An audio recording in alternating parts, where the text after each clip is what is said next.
नमस्कार, मैं हूं प्रभु चावला। कोरोना के बारे में ही सच्ची बात करनी पड़ेगी, क्योंकि हर व्यक्ति कोरोना के बारे में सोचता है, उसके बारे में सुनता है, उसके बारे में बात करता है। हमारे प्रधानमंत्री से लेकर के छोटा सा छोटा मजदूर भी कोरोना से विचलित है, प्रभावित है और उससे लड़ाई करने के लिए हर किस्म का प्रयास कर रहे हैं। पुलिस वाले भी अपनी बातें करते हैं। उनकी जिम्मेवारी है कोरोना का जो लॉकडाउन किया है, कर्फ्यू लगाया है, उसको किस तरह से पूरा किया जाए। तो पुलिस वाले कह देंगे तोड़ देंगे तेरा कोना कोना, पर नहीं होने देंगे तेरे को कोरोना। इसके अपने मतलब निकाल सकते हैं आप। प्रधानमंत्री ने कहा अपने भाषण में, जान भी जहान भी। इसका मतलब क्या है? अलग अलग लोग लगा रहे थे बात। आज किसी से देखें, लगभग 21 लाख लोग सारे देशों के अंदर प्रभावित हैं कोरोना बीमारी से। उसमें से लगभग 1.5 लाख की मृत्यु हो चुकी है। भारत इस मामले में बहुत ही लकी है कि भारत के अंदर अभी भी संख्या 15,000 से नीचे है और मृत्यु वालों की संख्या तो बहुत ही कम है। भारत के अंदर 10 लाख लोगों के पीछे केवल 10 व्यक्ति को ही कोरोना के बारे में बीमारी हुई है। परंतु इसका मतलब ये नहीं है कि हमने कंट्रोल कर लिया है, कि हमारे यहाँ टेस्ट कम हो रहे हैं। लोगों का कहना है इसकी वजह से हमारी फिगर भी कम होती चली जाती है। कोरोना के ऊपर सैकड़ों आर्टिकल लिखे गए, हज़ारों लोगों ने भाषण कर दिया। टीवी पे देखो तो आज जो हार्ट की सर्जरी करता है वो भी कोरोना का एक्सपर्ट हो गया। जो दिल की बीमारी देखता है वो भी कोरोना का एक्सपर्ट हो गया। जो सोचता है कि वो आँख की दवाई देता है वो भी कहता है मैं भी कोरोना का एक्सपर्ट हूँ। टीवी के अंदर एंकर को देखेंगे तो दिल की बीमारी से लेकर के बाकी छोटी छोटी बीमारियों के एक्सपर्ट बताते हैं कि कोरोना से कैसे बचें। सब लोग कहते हैं हाथ मत धोइए, ये करिए, वो करिए। पर सवाल ये उठता है कि भारतवर्ष हो चाहे सारे बाकी विदेश हो, कोरोना के बारे में अपने आप को पंगु क्यों विश्वास करता है? समझ नहीं आ रहा क्या हो रहा है। ये दिखाई ना देने वाली बीमारी उड़ कर के आती है, आपके शरीर में घुस जाती है और आपकी मृत्यु हो जाती है। इसके बारे में क्यों नहीं पहले से रिसर्च की गई? मेरे को लगता है कि देश के और विदेश के जितने सोचने वाले इंटेलेक्चुअल हैं, इकोनॉमिस्ट हैं, डॉक्टर्स हैं, साइंटिस्ट हैं, उन लोगों ने कभी भी इसके ऊपर रिसर्च नहीं की। अगर मानवता को सबसे ज़्यादा धोखा दिया है तो इन पढ़े लिखे लोगों ने ही दिया है।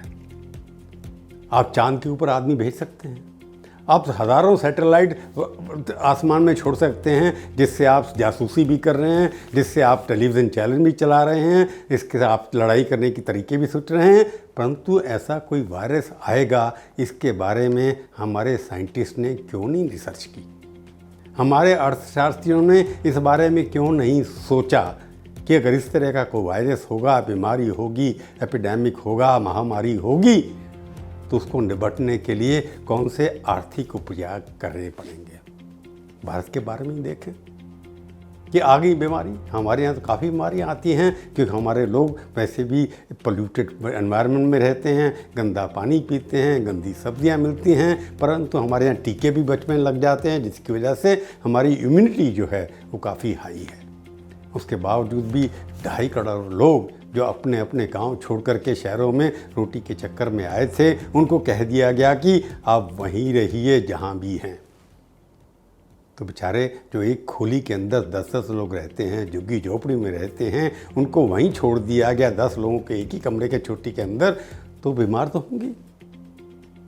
तो क्या सोचा था कि हमारे देश के अंदर ऐसी स्थिति है, जब आप लॉकडाउन करेंगे या कर्फ्यू लगाएंगे तो सड़कों पे रहने वाले लोग, झुग्गी झोपड़ी में रहने वाले लोग, बड़ी बड़ी माला बिल्डिंग में रहने वाले लोग, काम करते हैं डेली वेजेस के, उनको आप इस बीमारी से कैसे बचाएंगे? एक तो शारीरिक बीमारी, दूसरी आर्थिक बीमारी से कैसे बचाएंगे? इसके बारे में सोचा नहीं।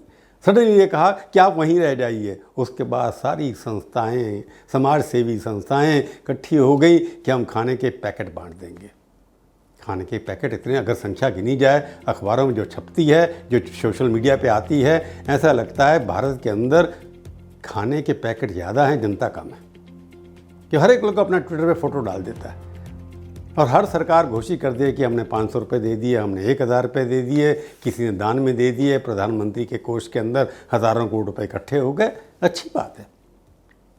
परंतु परमानेंट सोल्यूशन जो है इस तरह की बीमारी का जो आ सकती है, इसके ऊपर क्यों नहीं विचार किया गया? क्यों नहीं अर्थशास्त्रियों ने ये फैसला किया कि पैसा देने से अमर्त्य सेन हैं, बाकी जितने नोबेल लॉरेट हैं, वो आकर के इंग्लैंड में रहते हैं और भाषण देते हैं कि हमारे जो गोदाम जो हैं उसके अंदर जो खाद्यान्न पड़ा है 5 करोड़ टन के खिलाफ, उसको बांट दो। उसमें आधा तो ख़राब हो गया कि सरकारियों के पास हैं, क्या खाना बांटने से बाकी चीज़ें भी उनकी हल हो जाएंगी? हर मजदूर को, हर आदमी को खाने के साथ नमक चाहिए, सब्जी चाहिए, दवाई चाहिए, घर का किराया देना है, वो कहाँ से आएगा? क्या भारत के अंदर मेक इन इंडिया का जो प्रोग्राम चला था कि भारत के हिसाब से प्रधानमंत्री का जान है जहान भी है, तो जान बचाने के लिए तो अपने आप हमारे भारत के लोग अपने आप को संभाल लेते हैं। अपनी बीमारियां कैसे ठीक करनी है वो अपने टोटके निकाल लेते हैं। कोई हल्दी का पानी पी लेगा, कोई तुलसी का पानी पी लेगा, इसकी वजह से हमारी इम्यूनिटी ज़्यादा है। तो प्रधानमंत्री ने घोषणा कर दी कि एक दूसरे से मिलेंगे नहीं, सोशल डिस्टेंसिंग होगी, उसकी वजह से इसका प्रचार कम होगा। हो भी रहा है, बहुत कम हुआ है, धीरे धीरे कम होता चला जा रहा है। परंतु सवाल ये है, जान तो बच गई, इसमें से जो लोग बेकार हो जाएंगे, इसकी वजह से जो फैक्ट्रियाँ बंद हो गई, क्या उसके बाद जहान उनके लिए कैसा होगा? क्या उनको वापस नौकरियां मिलेंगी? या जो फैक्ट्री वाले हैं, जो ओनर हैं, जिनके सब धंधा बंद हो गया है, वो क्या दोबारा से इन मजदूरों को रख पाएंगे कि नहीं रख पाएंगे? उनको तनख्वाह देंगे कि नहीं देंगे? उनके लिए बाकी अर्थव्यवस्था भारत की जो है, जो 6% 5% पे चल रही थी, लोगों का कहना है कि 2% पे आ जाएगी, उसकी वजह से क्या जो मकान बन रहे थे, जो फैक्ट्रियाँ चल रही थी, वो दोबारा से शुरू होंगी? कोरोना की बीमारी तो समाप्त हो जाएगी। तो अर्थव्यवस्था को जो एक घूण लग गया है, जो एक बीमारी लग गई है, उस बीमारी से बचने के लिए क्या उपाय किए जाएंगे? हमारे अर्थशास्त्री, हमारे साइंटिस्ट, हमारे डॉक्टर, आज तो कोरोना से आप बच जाएंगे, कल को आने वाले के अंदर जो जिसकी जान आज बची है, उसकी जान कल खतरे में नहीं होगी। इसके लिए क्या रोड मैप है आपके पास?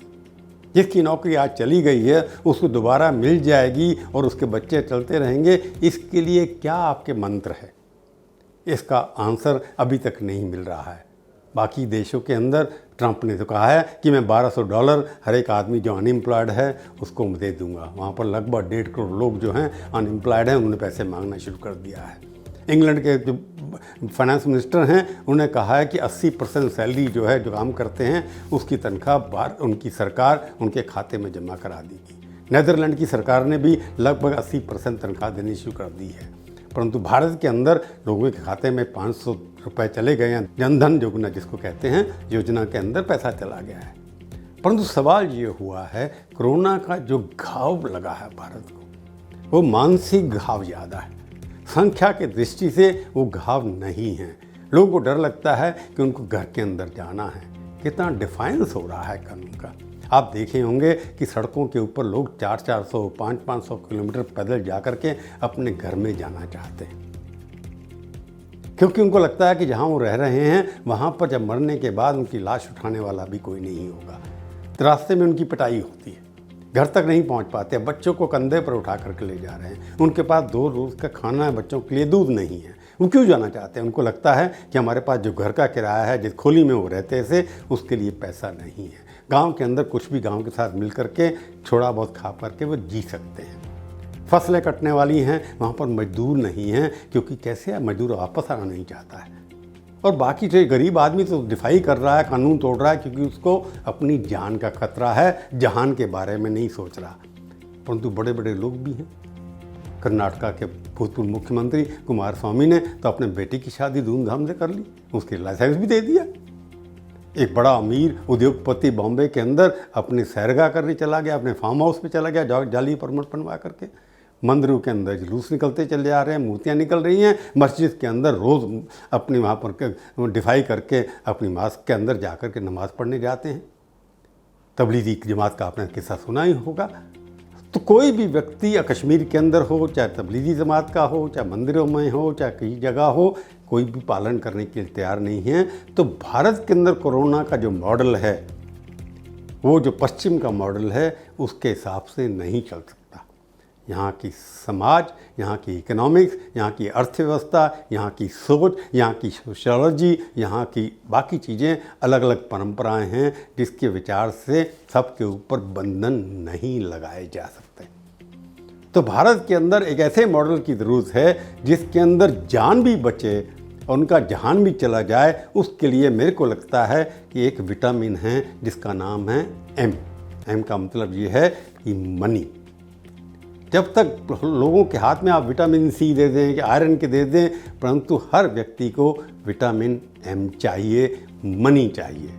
अगर कोरोना से परमानेंट इलाज कोई है तो ये है कि हर आदमी के हाथ में कोई पैसा होना चाहिए। उस पैसे से वो खाना भी कर सकता है, कपड़े भी ले सकता है, बच्चों की स्कूल की पढ़ाई भी कर सकता है और जाकर कोई और भी चीज़ें की ज़रूरत की रोज़मर्रा की उसकी भी पूरी हो सकती है। और उस पैसे से जब डिमांड होगी तो फैक्ट्रियाँ भी चलती रहेंगी, उनका भी बाल बिकता रहेगा। अभी तो ये है पैसा नहीं है, फैक्ट्रियाँ बंद पड़ी हैं, कब चलेंगी, कब पैसा आएगा, कब बिकेगा, ये सारी की सारी हर चीज़ की प्रोडक्शन कम हो रही है।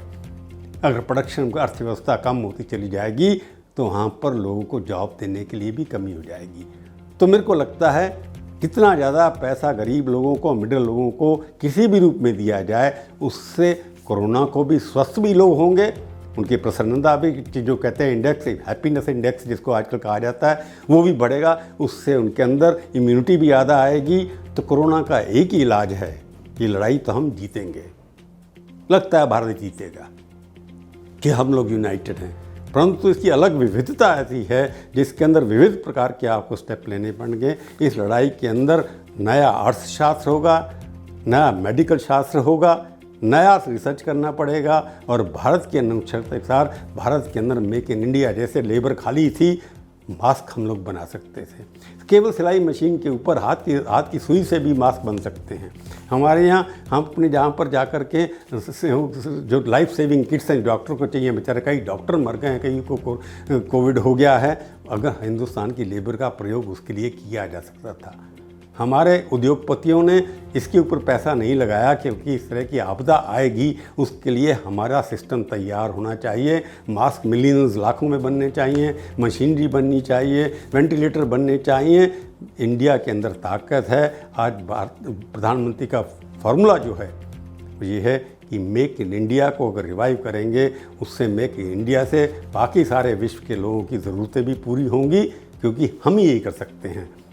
तो जान भी बचाइए और आप जहान भी दीजिए। कोरोना का यही एक इलाज है। हुई ना सच्ची बात।